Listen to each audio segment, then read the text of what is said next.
কি গো সুমি, একটু এদিকে আসো তো। হ্যাঁ যাচ্ছি।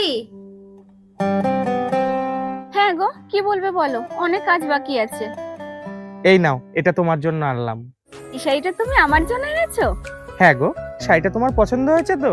হ্যাঁ গো, শাড়িটা আমার খুব পছন্দ হয়েছে, আর কালারটাও অনেক সুন্দর, আমাকে পরলে খুব সুন্দর লাগবে। পছন্দ তো হয়েছে, শাড়িটা কিন্তু খুব কম দামি। শোনো, এটা তোমার কাছে কম দামি হলেও আমার কাছে কিন্তু অনেক দামি।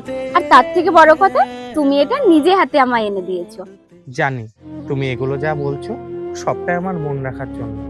আসলে সব মেয়েরাই চায় তার স্বামী যেন পয়সাওয়ালা হয়। নিশ্চয়ই তুমিও সেটা চাও। মানছি, সব মেয়েরাই চায় তার স্বামীরা যেন পয়সাওয়ালা হয়। তার মানে তো এটা নয় যে আমি তোমার পরিস্থিতিটা বুঝে চলবো না। মানছি তোমার সময়টা এখন খারাপ যাচ্ছে, কিন্তু যখন তোমার সময়টা ভালো হবে তখন আমি তোমার কাছ থেকে দামি দামি শাড়ি নেবো, 5,000 টাকা দামের, না না 10,000 টাকা দামের। তখন দেবে তো তুমি আমায়? क्योंकि तू धड़कन मैं दिल